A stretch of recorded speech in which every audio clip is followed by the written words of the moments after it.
So I saw another post where I hate to say it, but I think this was done by a core defender. So basically, it's the tale as old as time where, they're trying to count that Aang getting zapped by lightning by Azula, mind you, that was a fair 1v1. To a core defender, they said that's a fair 1v1 where she zapped him with lightning behind his back. That's why the scar is on his back. But they said, nah, that's a fair 1v1. And Aang lost it because Aang fans and Aang followers, whatever, they say, hey, Aang had never lost a 1v1. And he technically hasn't. But they try to say that Azula, that fight was a fair 1v1 when he got zapped in the back with lightning. And then they go on to say that it was a bonehead move for him to even go into the Avatar state while in the middle of a fight. So Azula, that attack was quote unquote fair, fair and square, which that isn't true. we all know that isn't true. Like, core defender, I know you're in the comments somewhere. There's a core defender somewhere who actually believe that was actual fair, fair ones. No, that wasn't fair ones. The main reason that Aang even went into Avatar state at that point in time was because he was literally looking around and saw his situation was like, the only way we can make it, like literally the only way we can make it out of this situation alive is if I go into the Avatar state. Otherwise, me and Qatar is going to die. We need to get out of here. Because they're surrounded by Zuko, the Dai Li, along with Azula. They needed to get out of there. Because their back was against the wall and they're in the crystal caverns. So they're like, yo, we have to get it out here. And let's really get to the nitty gritty. The thing that they compared it to was, get this, it was the Korra versus Unalaq situation. Korra versus Unalaq situation. I don't know how many times I dissected that episode alone in the moments leading up to it. The moments leading up to it. Where I'm literally showing that they literally, oh my gosh, I'm getting heated. I'm getting heated just thinking about it because y'all are pissing me off. That's not the same thing. That was a 1v1. Y'all, oh my gosh, man. I don't even want to, because Unalaq did sneaker, but her leading up to that moment was just being stupid. That sounds so fun. All I do is train all day. It's like Tenzin's totally forgotten how I beat Amon. What? Tenzin's... It's fun. This festival used to be a solemn time of fasting and meditation. Now it's just a chance to watch some rube try to stick an entire Arctic hen in his mouth. Like, he got off the boat and started hating immediately for no reason. Like, he looks evil. Spirits are attacking ships? I'm surprised the Avatar doesn't know about that. Apparently you haven't been given all the information you need. He's clearly instigating. Instruct you in the spiritual ways of the Water Tribe. I wouldn't mind learning about fighting spirits. Airbending is getting pretty boring. Tenzin is Korra's instructor. He can give her all. Two of your life role models are telling you this is a bad idea. Why are you not listening to them? Displays of light as spirits danced in the sky. Wow, I've never seen that. Stop falling for it. It's a shame, since the Avatar is the bridge between the material world and the spirits. That is why I want so badly to teach you, to help you fulfill your destiny. I thought I had made it clear that Tenzin is teaching her. He warned her twice. Every Avatar before you traveled the world to learn.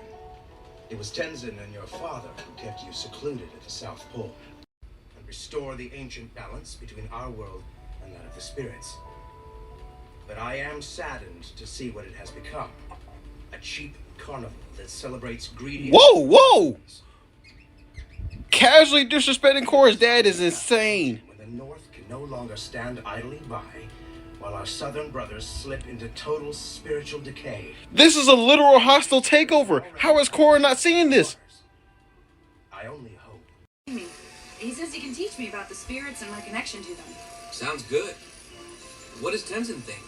Tenzin thinks I'm his prisoner, or one of his kids. Huh? I'll never finish training with him in charge. Like, he never said that. Heard what Unalaq said. The South is spiritually unbalanced, and it's the Avatar's You mean the job. hostile takeover? My dad won't even let me think about Unalaq teaching me. For obvious reasons. Well, what? What do you think I should do? I guess you should do what you think is right.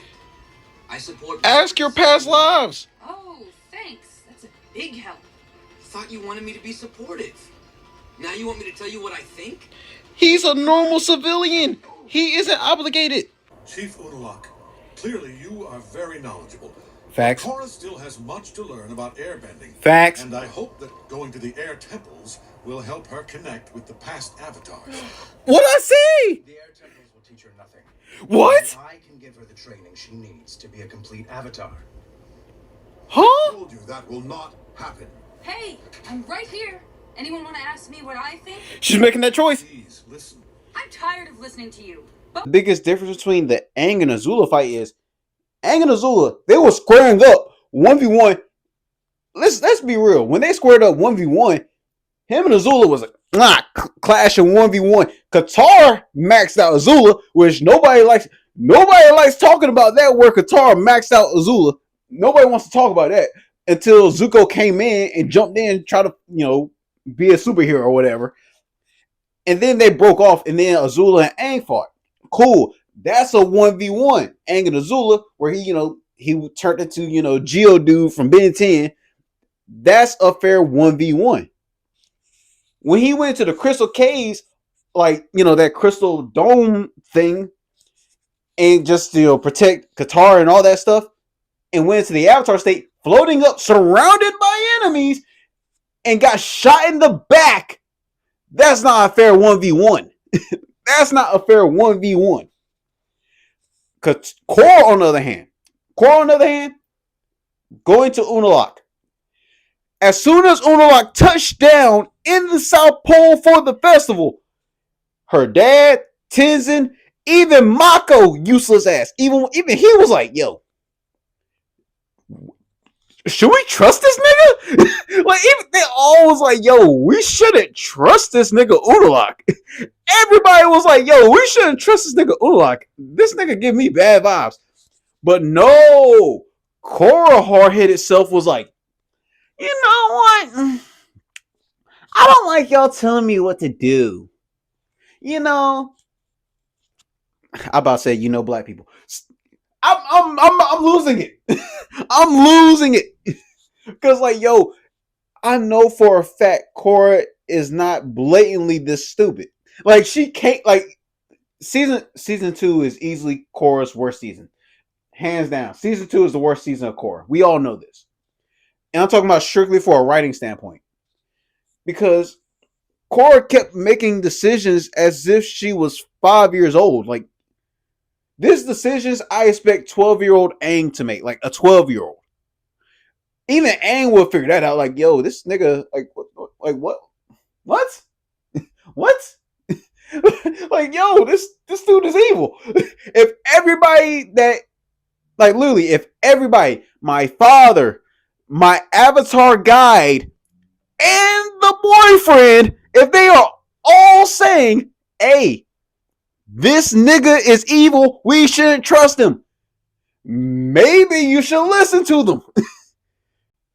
So the moments leading up to Korra and Unalaq's situation, she deserved that situation leading up to it because she neglected all the warnings, the multiple warnings I just showed, along with the fact that she went off with bro to a secluded location. So what? I understand. Spiritual training. Sure, don't listen to your avatar guide. Just say, oh, he's an idiot.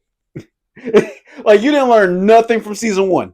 You genuinely believe that you understand everything after season 1. You genuinely believe.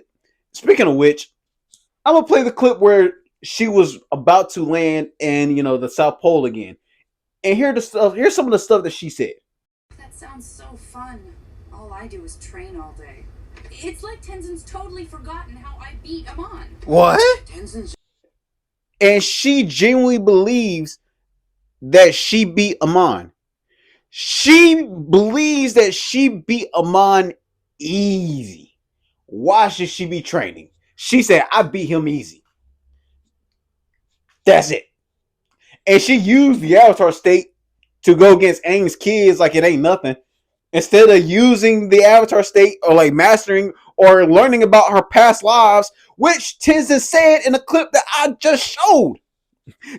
You like, yo, you can learn more about your Avatar state with Tenzin traveling the world to the different locations to possibly connect with your past lives. But instead, she was like, nah, I'm gonna go with this guy, the evil uncle that looks very suspicious. And the monster that mysteriously came out of nowhere and attacked the village. The same day that he was hyping your head up. You didn't think for one moment like, it's kind of suspicious that, you know, a monster popped out of nowhere to attack us the day that you was hyping my head up and trying to get me to be your student for so long just so you can just like literally display the moves that you've been trying to teach me for like nobody ever pieced those two together like Korra, think Mark, think. And next thing you know it, we're supposed to feel bad and sorry for Korra because she didn't listen to nobody, and now like literally yanked Rava out of her and then started whipping her like Django Unchained. Wow. You're like, whoa, my name is Toby. Like it's some crazy stuff. I'm like, yo, and we're supposed to feel bad. I'm like, I do feel bad, but it's like, yo, those two scenes are not the same thing. That's my rant. Hello, Zuko here. And if you like that video, make sure you like, comment, and subscribe. And also let me know what you think the next video should be based off of. Because like I say at the end of all my videos, I read every comment and I make sure that y'all are heard. Because I'm trying to get to 50K by the end of the year, I would love to have your support and hear more about your ideas. I hope you're able to apply these words in your everyday life. And Lily, thanks for watching. Oh, and a reminder, drink water. Perfection and power are overrated. I think you are very wise to choose happiness and love.